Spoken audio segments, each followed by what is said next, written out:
Гайс, всем приветик. Если вдруг меня не знаете, то я один из тех задротов по арене, который умудрился взять победу в 2 турнирах подряд. Вот и в этом видео я хочу вам рассказать про экипировку. Расскажу вам 3 вида экипировки под разные ситуации. Надеюсь, вам это понравится. Сразу хочу сказать, что я довольно много отыграл уже в арену. Играю абсолютно каждый день на своих стримах. Поэтому, если что, заходи, увидишь стрим, увидишь, как это вживую происходит. Вот моя примерная статистика, чтобы вы понимали, что я из тех людей, которые понимают, как играть, вот, и может давать вам хороший и годный совет. Итак, поговорим вначале про первую экипировку. Смотрите, я хочу разбить также экипировку по картам, да, то есть некоторая экипировка на каждую карту будет отличаться. Также это один из самых популярных вопросов, в принципе, у меня на стриме.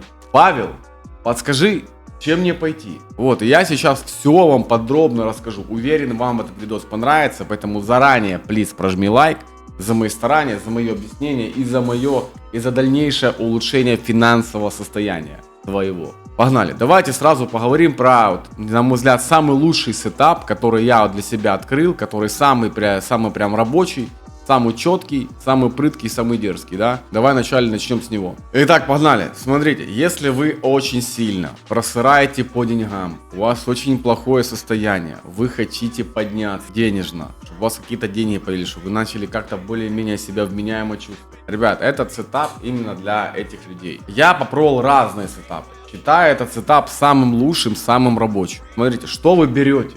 Здесь самое интересное. Вы берете дробаш. Люди, которые смотрят мой стрим, прекрасно понимают эту стратку, они ее видели. Советую брать именно 133. Он еще дешевле, здесь более приятная мушка вот спереди ствола. Стрелять удобнее, здесь же такое колечко, но реально оно закрывает объект, но не очень. Поэтому я беру обычно вот этот дробаш. Нажимаем начать сборку, здесь у меня есть небольшая по нему перемена. Это делаю я, советую делать это и тебе. Я ставлю цевье сюда, рукоятка в принципе, а вот это не важно, она никак не роляет. Ты можешь поставить сюда какую-то планку, а можешь не поставить, можешь найти внутри рейда. И я ставлю на него лазер, вот так. Для того, чтобы можно было стрелять от бедра, когда я куда-то захожу по боту, чтобы не обязательно целиться. Вот все, сборка 15 тысяч.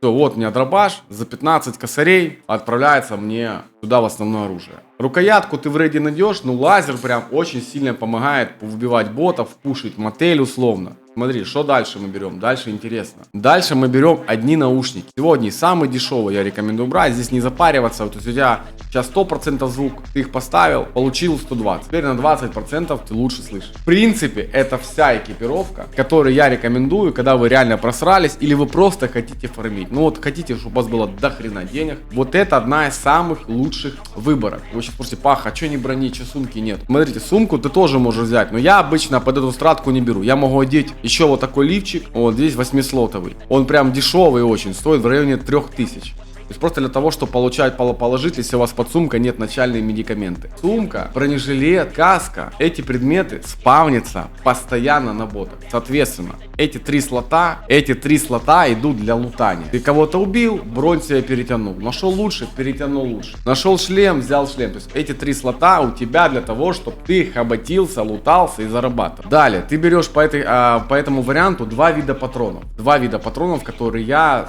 считаю нормальным. Первый это бронебойный, он стоит нормальные денег. Но этот патрон ваншотит 3 класс брони. И очень часто ваншотит 4 класс. У меня было такое, что он ваншотил даже в 5 класс с этого выстрела. Смотрите, здесь базовый урон 172. Это говорит о том, что он на 172 хп отнимет с твоей тушки жизнь. То есть вот бронепробитие 35, соответственно, 3 включительно, 4 50%. Он подходит как для ваншота в грудь, как и быстро убивать в ноги. То есть с него ты должен дать в ноги условно. Ты смотри, 172 урона, это умножить на 3. Вот перед тобой сумма посчиталась. Вот, то есть тебе надо дать 3 выстрела в ноги или 1 в грудь. Это универсальный патрон, поэтому я не вижу смысла, например, брать какие-то там игольчатые, да, условно картечь, там 27/8. Это по факту то же самое, только с них попасть легче, потому что здесь тебе нужно четко навестись, здесь ты можешь просто спамить, и там оно будет что-то залетать. Соответственно, я советую only бронебойную пулю, играть с ней, привыкать с ней. Дальше, что входит в твой затар? Я беру обычно 2 вот таких штуки, ты можешь поменять у бабки, возможно будет дешевле. Вот заходишь в контакты, вот она, Эвита. Вот, и у него здесь есть разные обмены. Возможно, тебе будет выгоднее вот так вот поменять. Это она меняет 3 штуки, да, получается 2 косаря. Ну, можешь так сделать, может быть, ты не знал. То есть дальше я беру, да, вот условно взял 20 патронов, взял 2 этих темы. Дальше, ребят, по аптечкам. мне кажется, что вот эта аптечка, ну она прям слишком маленькая, она стоит дорого, и я ее не беру. Я беру или вот эту аптечку, или вот эту аптечку. И под сетап хила добавляю один бинтик. Грубо говоря, что мы получаем? Взяли 20 патронов, взяли 2 этих штуки, взяли один бинтик, взяли вот эту аптечку, предположим, да, все, нажали. Вот у вас 25 тысяч. Ну, плюс еще 2 штуки у меня было. Грубо говоря, 30 тысяч вот у вас вот эта экипировка. Патроны сразу закинули, или есть подсумок, вы сложили патроны, да, условно разделили, сложили. Все, вот ваша первая экипировка. По поводу, как не играть, ребят, я не хочу записывать видос, вы можете зайти на стрим посмотреть. Но ваша задача играть медленно, не спеша. Убивайте ботов, лутайте с них бронежилет, играйте исключительно фарму. Я рекомендую по этой стратке играть или фарму, или бегать в богатый дом, лутать особняк с ключами. Если у вас какие-то есть замечания, вы можете написать в комментариях какие-нибудь советы, да, по поводу этого сетапа. Возможно, вы можете предложить его улучшение.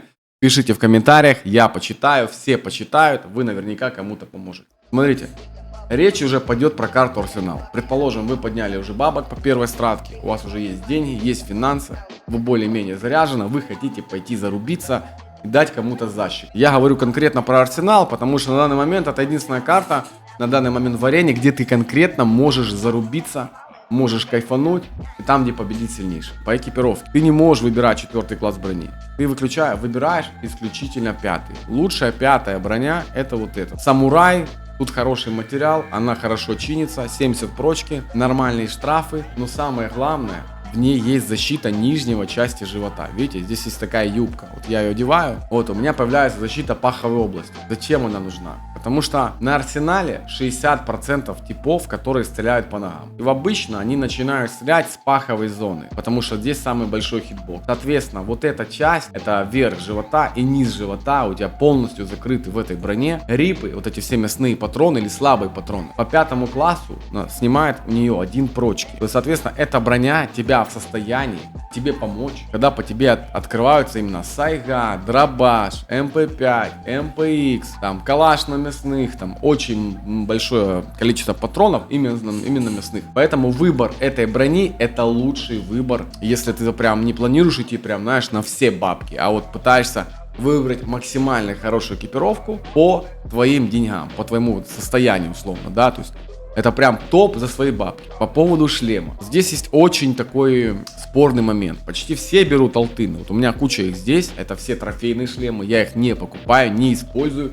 И вам не рекомендую использовать. Почему? Смотрите, объясняю. Вот ты одеваешь алтын. Я не понимаю. Написано, видите, 70% звук. Обратите внимание, я мышкой навожу. По факту здесь нема 70%. Здесь, когда ты ресаешься в катке, почему-то пишет 50. То есть, грубо говоря, в этом шлеме ты слышишь 50%. 50% с точки зрения механики Арсенала игры это очень мало. Чел почти в упор тебе подходит, ты не слышишь. Поэтому этот шлем дает тебе защиту, но лишает тебя ушей. Реально практически полностью я очень много раз откисал, чтобы понять, что этот шлем не играбельный. Здесь нужно переплачивать. Здесь забрало на него дорогое, где-то в районе 80 тысяч. И шлем, то есть этот шлем выходит примерно 150-160 тысяч. То есть он не такой уж дешевый, понимаете, в чем прикол? Я беру вместо него аналоги. Есть аналог. Самый лучший аналог это вот этот шлем.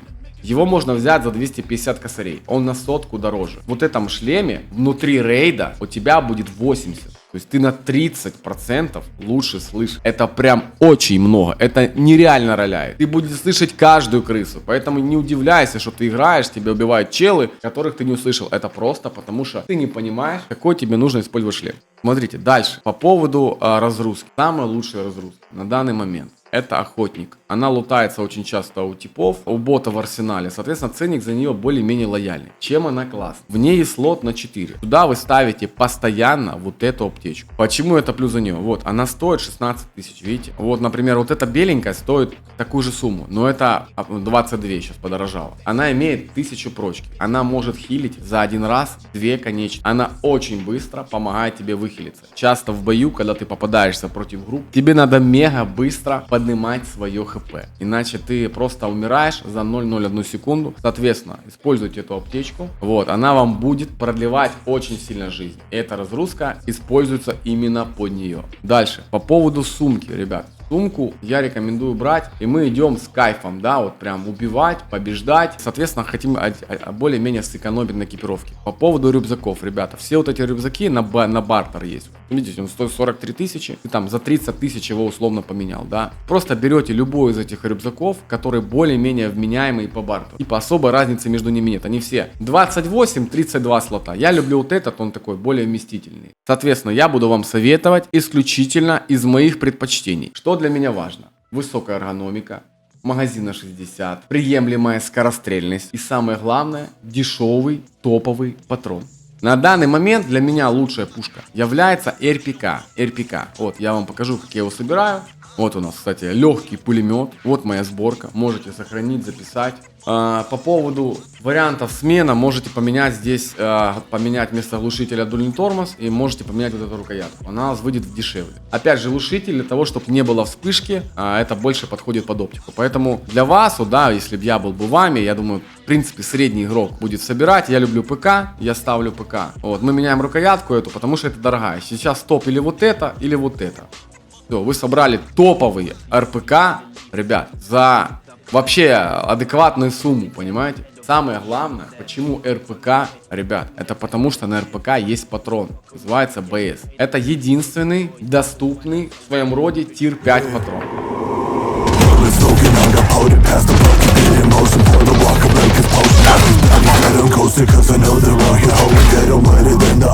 Тихо, не торопитесь.